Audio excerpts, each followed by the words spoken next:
Hello सांग माने नमस्कार जय जगन्नाथ। आउ गोटे न्यू रेसिपी की आपण मानक स्वागत।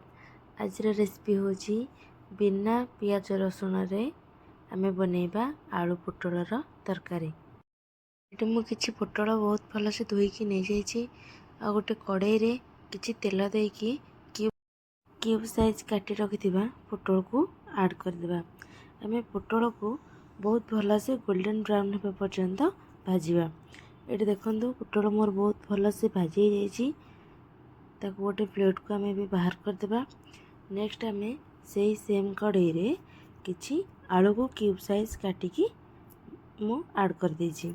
ये देखो आलू को आमे जमती पोटल को गोल्डन ब्राउन होबा पर्यंत भाजी थिले आलू को भी सेम गोल्डन ब्राउन होबा पर्यंत भाजिबा। ये देखो मोर आलू बहुत भल से भाजी जाइए। ताको गोटे प्लेट को बाहर कर देबा। नेक्स्ट आमे गोटे मसला रेडी करबा। मसला रे किछि मु गोटे इंच रो अदा, गोटे चम्मच जीरा, 5 रु 6टा काजू आउ पोस्तो नेछि।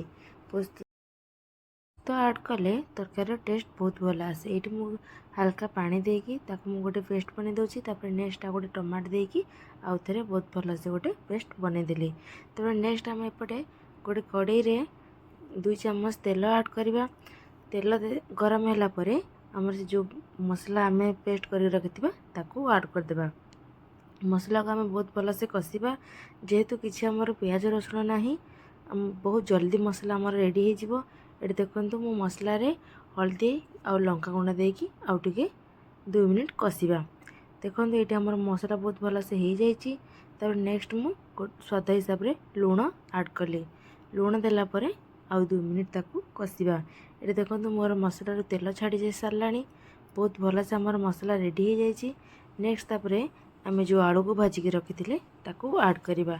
आलू जेहेतु भाजला टाइम रे भल से सिझी नथिला तो एटी मु फास्ट आलू को ऐड कली।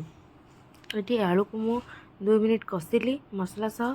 तापरे आधा ग्लास पानी ऐड कली। पानी ऐड कला परे ताकू आमे 10 मिनिट पई कवर करिकी कुक होगा पाई छाड़ी देबा। जेतु आलू टिके सिझिबा पाई टाइम लागे तो आमे 10 मिनिट ताकू छाड़ी देबा। एटी देखंतु 10 मिनिट पर आलू हमर बहुत भल से सिझी जाइछि। तब नेक्स्ट आमे जो पोटल को भाजिकी रखिथिले ताकू ऐड कर देले।